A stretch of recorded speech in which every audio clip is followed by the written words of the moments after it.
In a stunning revelation by Sky News, it has emerged that approximately 2,000 Nepali men, lured by the promise of lucrative incomes, have been recruited by Russia to take part in its military actions against Ukraine.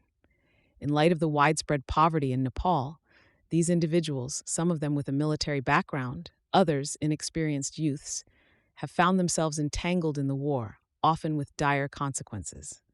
Among the mercenaries is Ganesh, a 35-year-old former member of the Indian Army, who managed to escape the conflict and return to his homeland. Ganesh recalls his horrifying experience in Donetsk, where faced drone attacks rather than the anticipated conventional warfare. Moreover, the distressing treatment by their Russian counterparts has left many recruits desperate for escape. Ganesh's narrative paints a bleak picture of his time on the front line. Initially lured by prospects of employment, many found themselves swiftly deployed to Ukraine after minimal training. At the Avant-Garde Training Center, these soldiers received short-lived hospitality before confronting the harsh realities of war, with inadequate supplies and reported abuse from Russian forces. The preferential treatment of Russian soldiers, placing foreign mercenaries at the forefront of the battlefield, dramatically increased their vulnerability. Ganesh himself witnessed the deaths of fellow Nepali soldiers and heard of numerous other casualties.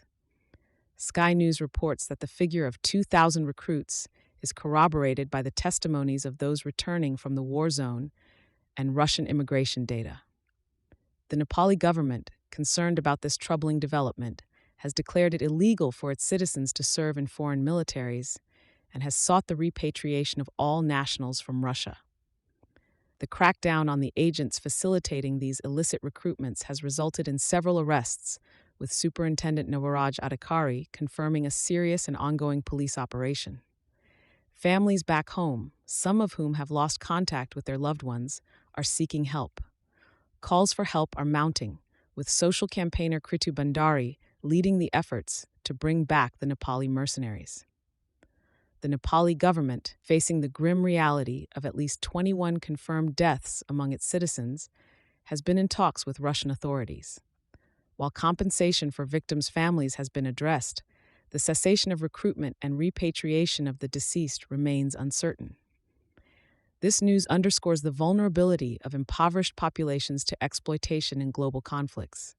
The recruits, initially enticed by misleading portrayals on social media like TikTok, face a gruesome reality as frontline cannon fodder. Ganesh's tale, along with ongoing negotiations and the plight of the mercenaries, highlights a complex human and geopolitical issue that transcends borders and underscores the often unseen human toll of war.